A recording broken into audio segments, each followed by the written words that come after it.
Ada satu kisah yang menarik, yang mana dengan kisah ini Sayyidina Umar bin Khattab mengakui kekalahannya.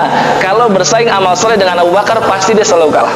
Pernah diriwayatkan suatu ketika baginda Nabi Sallallahu Alaihi Wasallam masuk ke dalam Masjid An-Nabawi, diapit oleh dua sahabatnya yang paling dia cintai, dan kedua-duanya adalah mertua Nabi Sallallahu Alaihi Wasallam.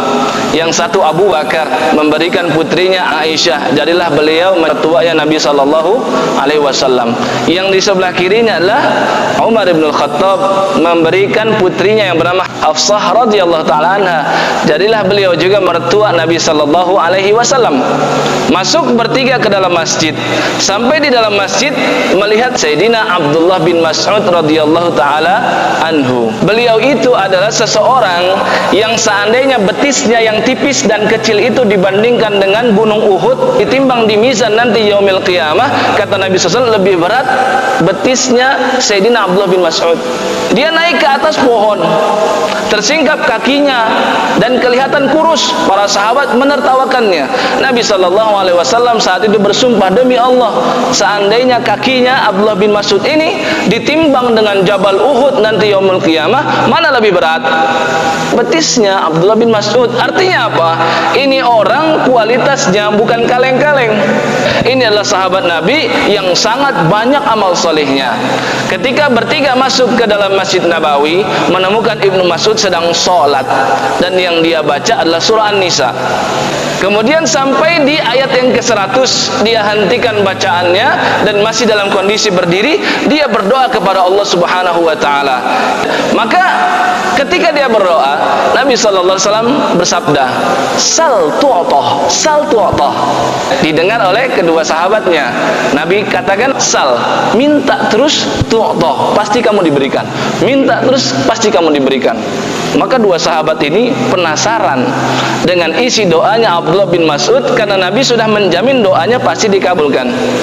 Maka keesokan paginya berangkatlah Umar bin Khattab ke rumahnya Abdullah bin Mas'ud, ingin tahu isi doanya Abdullah bin Mas'ud yang sudah dijamin diijabah oleh Allah Subhanahu wa taala. Apa kata Abdullah bin Mas'ud? "Wahai Umar, kamu sudah terlambat. Sudah ada sahabat yang lebih dahulu datang kepadaku." Siapa dia? Abu Bakar. Abu Bakar sudah datang duluan. Terkejut Umar bin Khattab. Maka Umar bin Khattab bertanya, "Apa permintaanmu saat sholat?" Dan ketika itu Nabi SAW menjamin doamu diijabah. Kata Abdullah bin Mas'ud, ini menunjukkan para sahabat itu betul-betul kalau urusan akhirat mereka serius. Kata Abdullah bin Mas'ud, aku berdoa, "Allahumma inni as'aluka imanan la yartad." Ya Allah, aku memohon keimanan kepadamu yang mana dengan keimanan tersebut aku tidak pernah murtad, wa na'iman la yanfad, dan aku memohon kenikmatan yang tidak pernah sirna. Apa yang dimaksud? Surganya Allah Subhanahu wa taala, wa murafaqatan nabiyyika Muhammad fi a'la jannatil khuld. Dan permintaan yang terakhir, dan supaya aku nanti di surga terus membersamai Nabi sallallahu alaihi wasallam di surga yang tertinggi. Tidak ada masalah urusan dunia itu bagi para sahabat. Yang terpenting berada di surga bersama Nabi sallallahu alaihi wasallam. Apa komentar Umar bin Khattab? Yarhamullahu Abu Bakrin. Semoga Allah senantiasa mengasihi, menyayangi dan merahmati Abu Bakar. Ma sabaqtuhu ila khairin qat. Tidak pernah bisa aku mengungguli dia dalam amal soleh sekalipun. Illa sabaqani ilaih. Melainkan setiap kali aku ingin mengungguli dia, pasti dia jauh berada di depanku. Kata Umar bin Khattab. Maka ini menarik bagi kita semua. Di zaman ketika banyak orang itu memikirkan tentang pemasukan, zaman pandemi seperti ini, Pak, siapa yang nggak mikirin masalah pemasukan? Pengeluaran semakin banyak, ingin mencari penghidupan semakin dipersempit, dihimpit, disekat dan lain sebagainya. Pasti kebanyakan manusia saat ini memikirkan tentang dunia. Jika urusan masalah harta, dia jauh lebih banyak. Jika urusan masalah rumah, rumahnya lebih besar. Jika urusan masalah kendaraan, kendaraannya pun juga berjejer rapi di rumahnya. Sedangkan kita tidak memiliki itu semua. Urusan jabatan, jabatan dia lebih tinggi. Kita lah apa ini? Tidak ada artinya mungkin di hadapan masyarakat.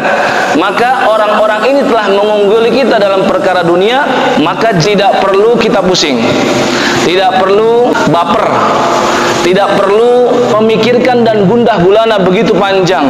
Cukup kita ungguli dia dalam perkara akhirat. Karena memang masalah ibadah satuannya adalah perlombaan. Jangan lupa Allah Subhanahu wa taala berfirman, "Fastabiqul khairat." Fastabiqu itu artinya berlomba-lombalah dalam kebaikan.